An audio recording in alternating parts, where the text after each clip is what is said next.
Here we are at Phase 2 of the MCU already, after only 6 reviews, but here we are. We're at Phase 2, and we are already at the final movie of the solo Iron Man trilogy. Because after this, Iron Man just ends up becoming a character to appear in other movies. A recurring character, if you will. This movie is technically the end of his individual arc. And it does have an amazing ending, it does. But as a movie, as the start off of a second phase of the MCU, and as a follow-up to Avengers, it's a drop-off. A pretty big and noticeable one. Now, does that mean the movie's bad? No. The movie's still pretty good. It is. But it's the Iron Man film with the most problems. Sure, it's not doing 1,000 things at once like Iron Man 2 did, but this one has actual problems in its structure and its storytelling, and especially its antagonists, which, in my opinion, are the worst in the entire MCU. Yes, even now, they are the worst ones. So, let's break it down bit by bit through the highs and lows of Iron Man's final solo adventure.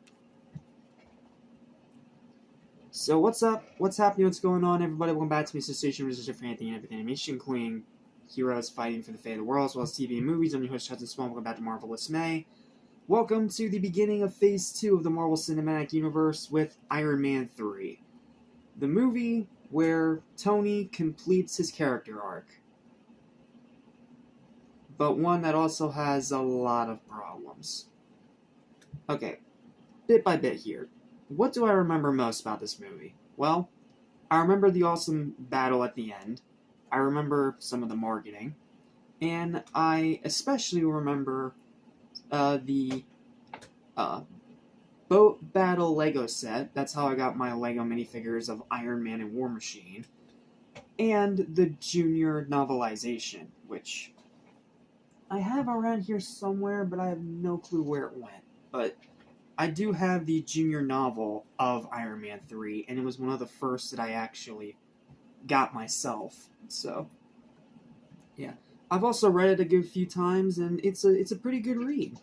Actually, I swear I have it around here somewhere. I could have swore that I still had it. I just don't remember where it is. It's here? Sorry, give me just a minute. Editing will cut all this out.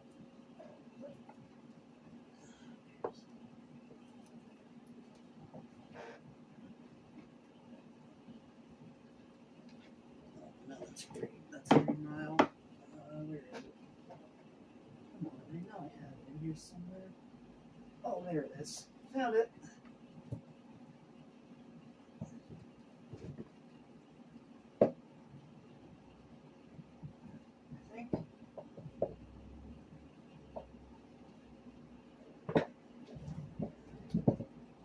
Never mind. Okay, I don't know where the book is. If I find it later, I'll put a little extra thing at the end of this video, but for now, we're just gonna keep going. And the novel, it is a good read. It's a very good read, but it does do a few things differently than the actual movie, which is odd, but kind of interesting. It's an interesting read. If you can find it, read it. Okay, now let's get back to the movie review. Here's my written review. I hope you enjoy.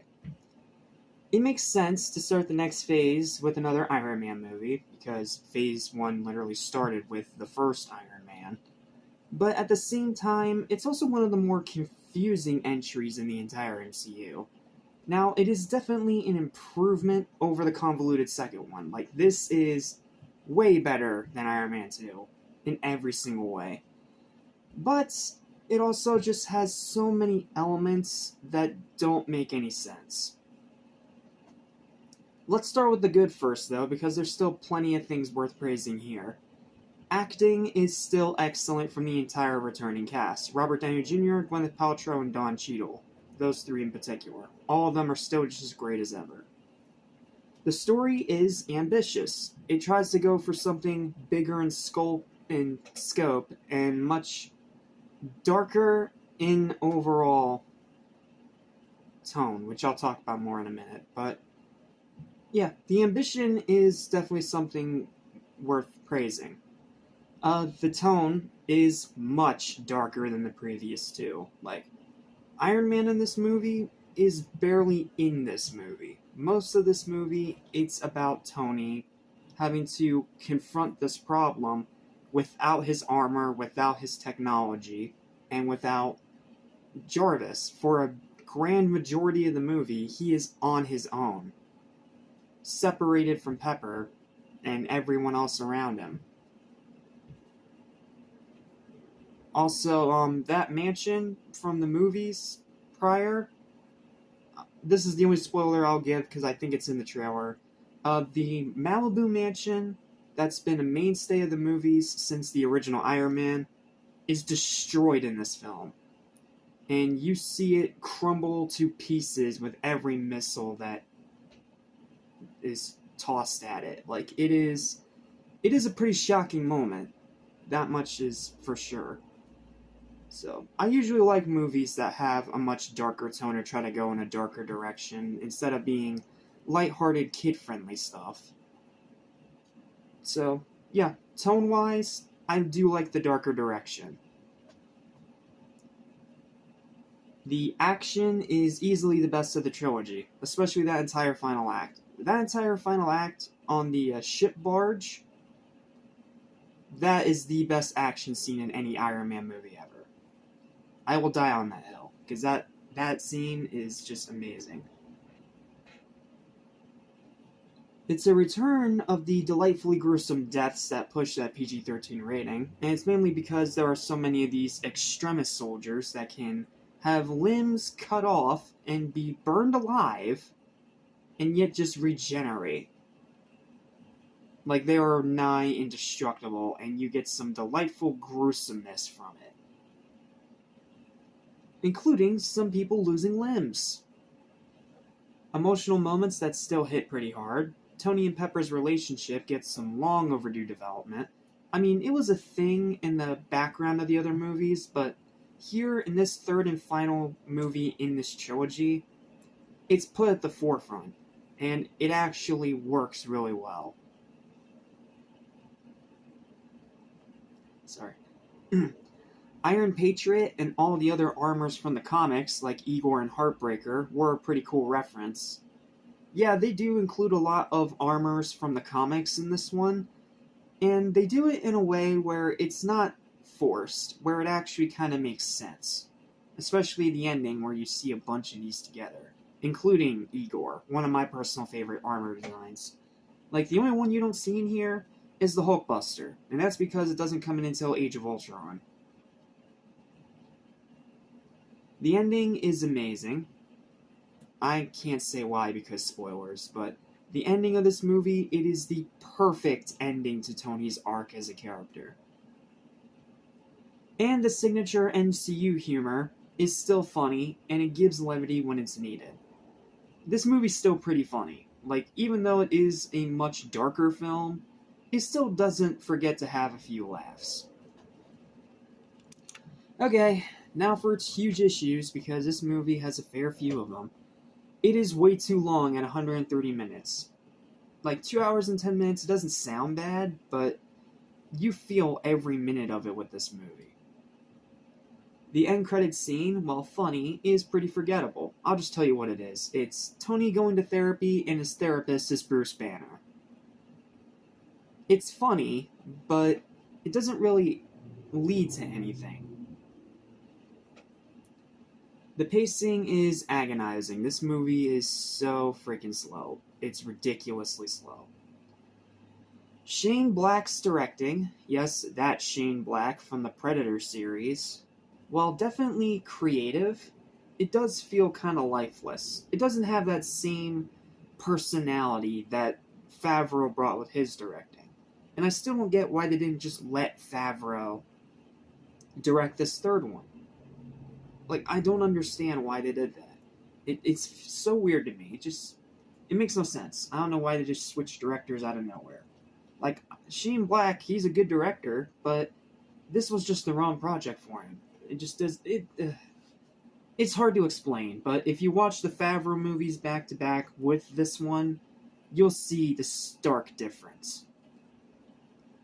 The rewatchability is middling. I don't watch this movie all that much, even when I'm rewatching the MCU. But it's not like I hate rewatching it or anything. It's more so because it's because of the slow pacing. That's its biggest problem to me. Outside of the other thing, and we're going to get there in just a second. And here's its biggest problem. It has by far the worst villains in not just the Iron Man trilogy, but in the entire MCU.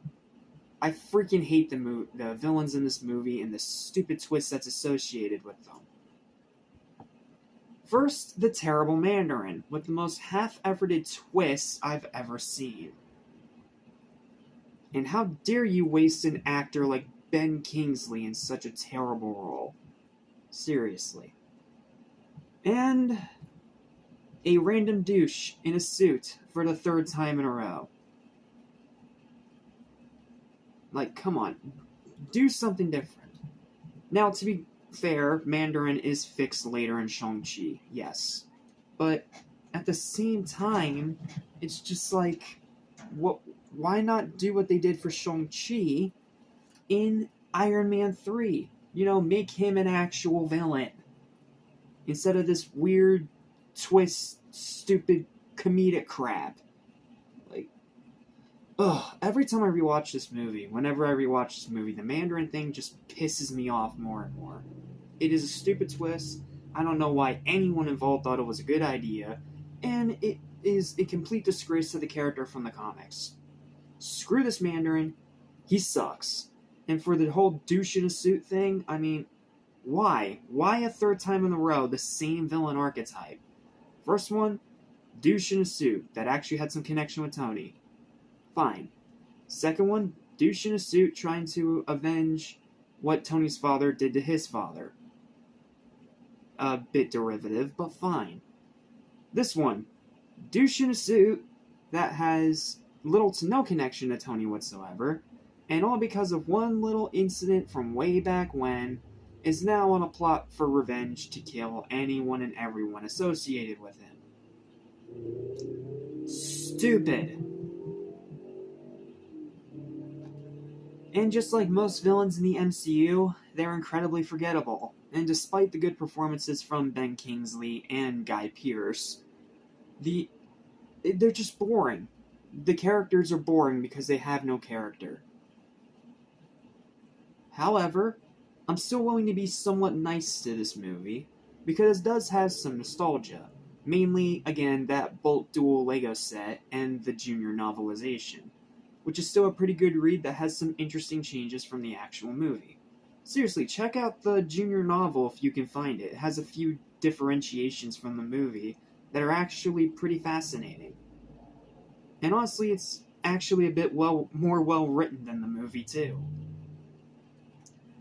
So, overall, this is still a good movie. Let me make that clear. I've crapped on it a lot, but this is still a good movie. And it is a solid conclusion to the solo Iron Man films. But, as far as MCU movies go, it's kind of in the middle. And after how amazing of a high Avengers was, this is a steep drop-off in every single way. I do recommend this movie if you haven't seen it yet, because like I said, it is still good. But it's not great, and it is still nowhere close to being on par with the original. Like, the original Iron Man is still the best Iron Man. Plain and simple.